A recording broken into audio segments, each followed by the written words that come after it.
So you want to get into guitar building and you've already ordered up your awesome set of MDF templates. How the heck do you make a guitar from them? Stick around because I'm going to use my own set of templates to build one of my Haley guitars tonics. Your process is going to be very similar. I'm going to show you how to do it.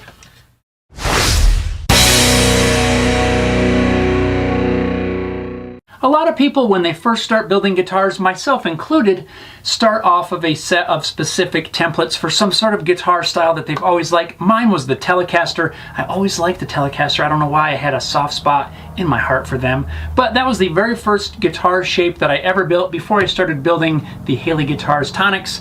And I ordered up a set of templates. Now this one here specifically is for my Haley Guitars models, but your process is going to be very similar. The very first thing that I recommend you do is take these templates that you paid your hard-earned money for and make a copy out of some MDF. Now there's a couple reasons for that. The main one though is because if you have some sort of mistake while you're routing and you send your router bit into the side of your template, well, now your template that you just spent your hard-earned dollar for is ruined.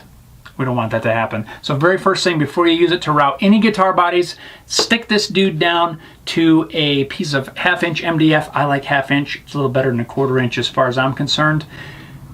Route an exact copy of all of your templates and then set the originals aside where they will be nice and safe until you end up needing them again. Now I'm not going to cover copying the templates in this video, but I will put a link in the description to an older video, one of the very first guitar videos I ever did, where I did make a copy of the templates. But believe me, you really want to do this. Don't try to shortcut it and not make that copy, because you never know what's going to happen with that router. Once you have your templates copied, now you are ready to start assembling the body blank. Now the first thing you need to determine is what sort of wood you want to use for your instrument. Remember, this is yours. You can do it however you want to do it.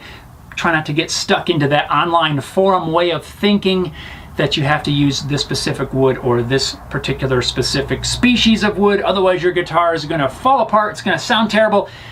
A lot of that's just not true as far as I'm concerned. I have built a guitar strictly out of pallet wood, which is in no way any sort of special kind of wood, and it sounds amazing and I love playing that instrument. So use whatever you want to use for your instrument. For this guitar that I'm going to build, I'm going to use some pine. I have some of this blue stain Beetle kill pine sourced right here in Colorado. Came down from the mountains, saw it up locally. It's going to be awesome. The only problem with this stuff is really it's not quite thick enough for making like a two-piece body. So what I'm going to end up having to do is to rip this down into strips and flip it on edge, glue it up, kind of like you would do a cutting board. Maybe we'll call this the cutting board guitar, the pine caster. Leave your suggestions down below in the comments. Let's get started. The first thing I'll do is joint one edge nice and square. This will give me a good reference point as I rip these pieces down on the table saw.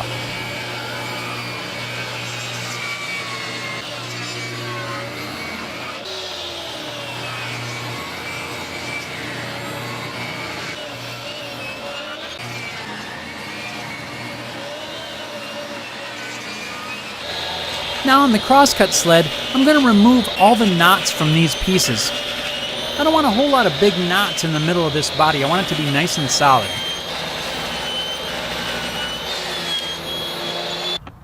And after all that, here's what I'm working with. So now I've got all the pieces cut for this body. Time to start gluing these together. I'm going to glue these in several pieces. It's going to take a little while to get everything glued together, but that way if I start with the center joint and work my way out, then I can joint and make sure each edge is nice and square and I get really good glue joints. I'm going to start out by gluing the two pieces that are going to make up the center line of this guitar. This one's actually kind of cool because the grain is almost a book match. I think it'll look kind of neat right down the center and kind of separate either side.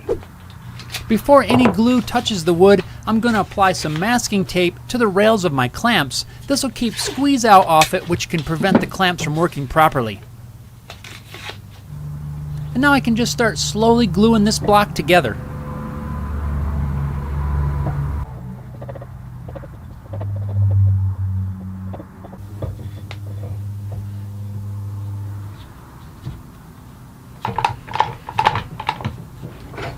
Once that first glue up is done, I'll remove the piece, scrape off the squeeze out, and then repeat that process about 8 more times. I'm I'm basically fitting each joint one at a time as I go. If they don't fit quite right, I make a light pass on the joiner to square them up.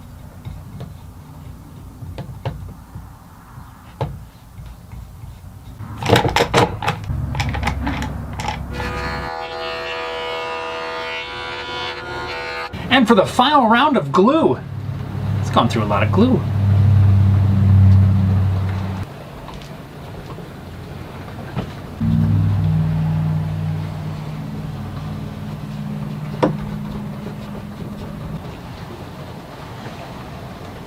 Well, that took a whole afternoon and a fair amount of glue, but I think we finally got this thing together. Now, I probably could have gotten away with clamping this up all at once, but really I was just trying to minimize the amount of slippage. With so many pieces at once, there's a lot more chance of things to slip and slide around, and I just think that this is probably better to get a nice flatter result. I'm going to give this glue plenty of time to dry before we move on and get it nice and flat.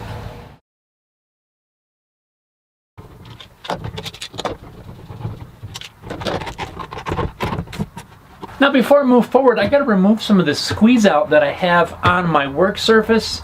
Now I'm pretty sure I've showed this before, but if you haven't seen it, this work surface has a paste wax coating on the top. One of the advantages of that is glue pops right off it. Really handy.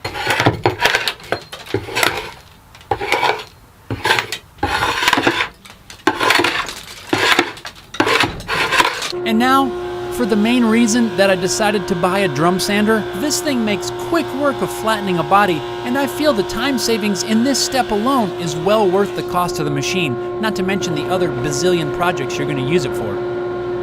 Well, right off the drum sander, this is really starting to look cool. I like the different shades of the blue stained pine. Now we need to move ahead and get the template attached, get the shape cut out. I'll start out by applying a few pieces of double-sided tape to the back of my template.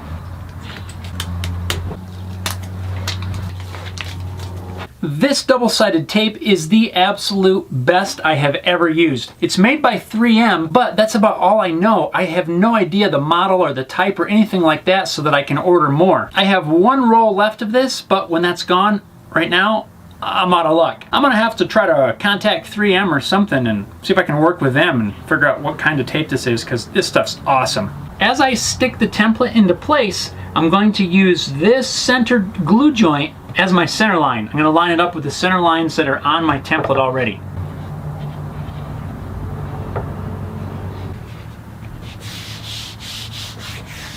Now that double-sided tape is incredible, but I don't want to risk ruining a blank if it were to ever come loose. Now that's not happened, but I don't want to ever chance that. So I have some blocks here that I'm going to screw into place in a couple of locations where we're going to route it away and the hole is not really going to make any difference.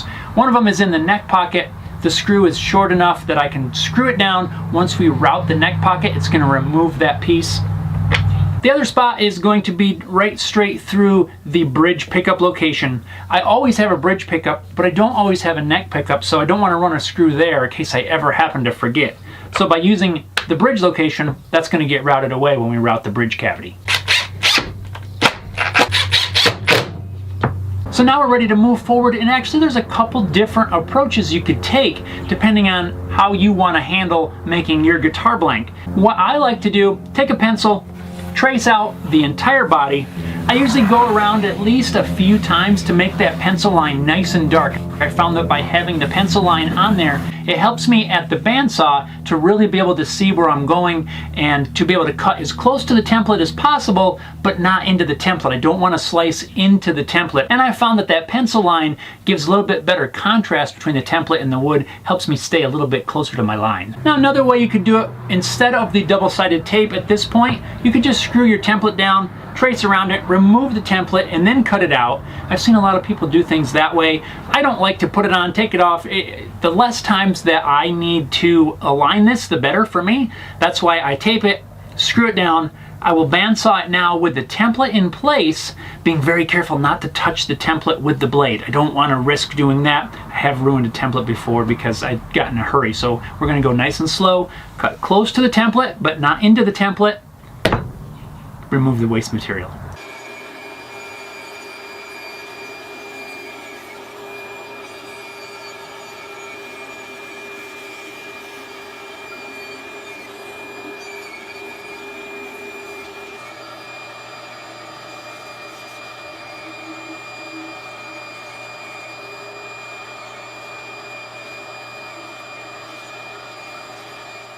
So now I'm going to head over to the router table and load up a flush cutting template bit.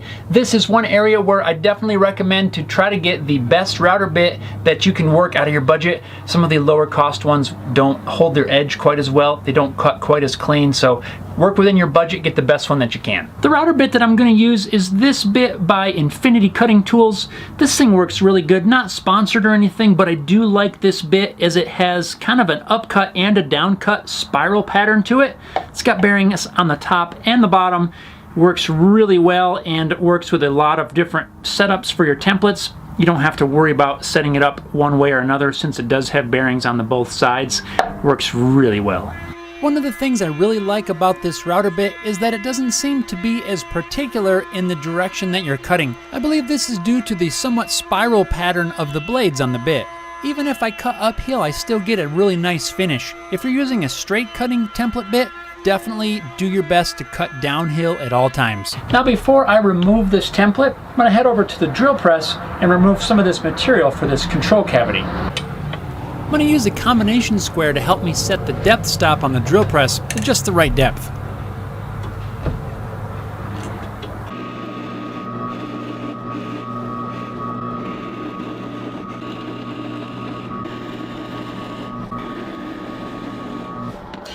With most of that waste material removed, I'm now going to use this handheld router with another template bit installed. We're going to make a few passes, go as deep as we can with this router bit, then we can remove the template and make the final passes. The only reason I need to do that is because this template bit is just not deep enough to reach all the way down to the bottom of the cavity.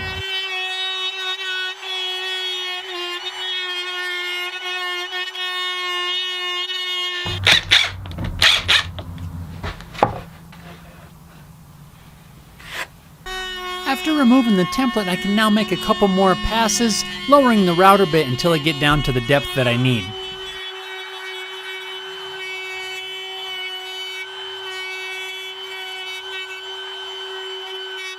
So now I'm going to grab my template for the neck pocket as well as the pickup cavities, and we're going to attach that, making sure it's centered on the center line.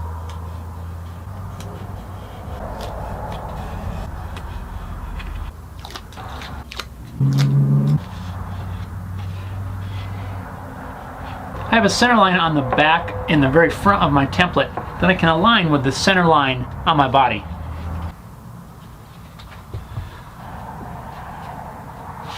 There we go. So now we're going to head back over to the drill press and remove some of this material from the pickup cavities as well as the neck pocket. We're going to do this with a Forstner bit. We're going to be very, very careful not to go too deep, because if you go too deep, especially on the neck pocket, you're not going to be able to hide that. So you want to make sure you leave yourself plenty of room. Don't go to your final depth with the drill bit. You're going to end up with an ugly looking neck pocket if you do. Really, the same thing applies to the pickup cavities. We are not going to go to our final depth.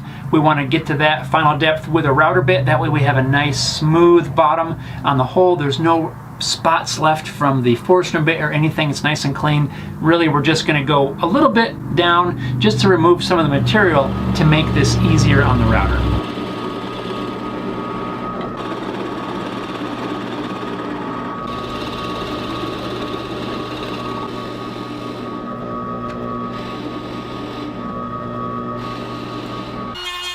And now we'll go back in with the router and route these to their final depth.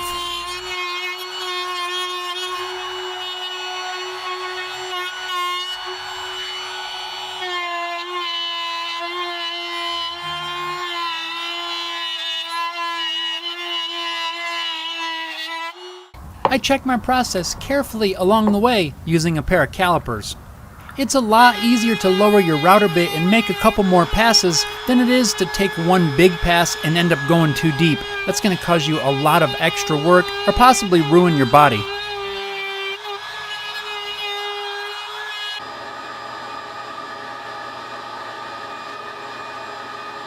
After a bit of cleanup, all we have left to do is drill a couple of holes. So now, the last bit of machining I need to do is to drill the hole for the jack. I'm going to mark the center of the body using this little handy centering gauge. I made one of these a while back. I'll put a link in the video description to the video where I made this if you're interested in checking it out. It's useful for marking the center of a lot of things. It's not just for guitars, but it does work well. I'm going to drill the hole for the jack cup using a 7/8" Forstner bit and a simple drilling guide I made for just this purpose. Since the Forstner bit's not deep enough to drill all the way to the control cavity, I'll just drill that remaining piece with a long drill bit. It's just for the wires to pass through anyway. Now I need to drill a hole for the wiring to pass from pickup cavity to pickup cavity to control cavity. To do that, I'm going to use the exact same drill bit. The way I do it is to drill a hole straight from the neck pocket all the way down through both pickup cavities, and then we'll connect with a short hole going from pickup cavity to control cavity. To protect the neck pocket, I like to use a piece of cardboard. As I'm drilling, I'm kind of using the neck pocket as a drill guide to keep the drill bit nice and straight. It's going to prevent you from drilling at an angle and keep your drill bit running right straight through the body.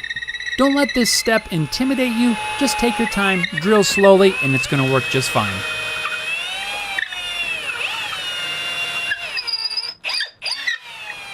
And now just a short angled hole to connect to the control cavity.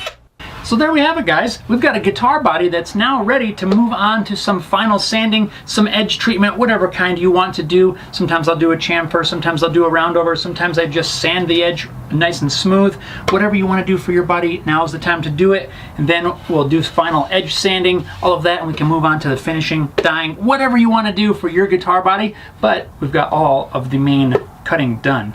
So thanks a lot for watching this video, guys. I hope you found it helpful. If you're just trying to get started with your new set of templates, maybe you're building your first guitar body, just trying to understand the whole process. This is my process for building one of my Haley guitars. I work a lot off of templates. Your process is probably going to be very similar. Thanks a lot for watching, guys. We'll see you next time. Grab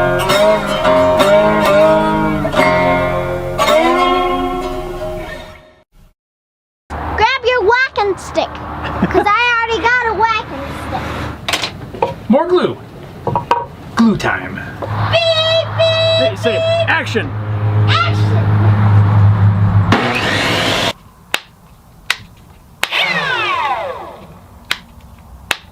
Really?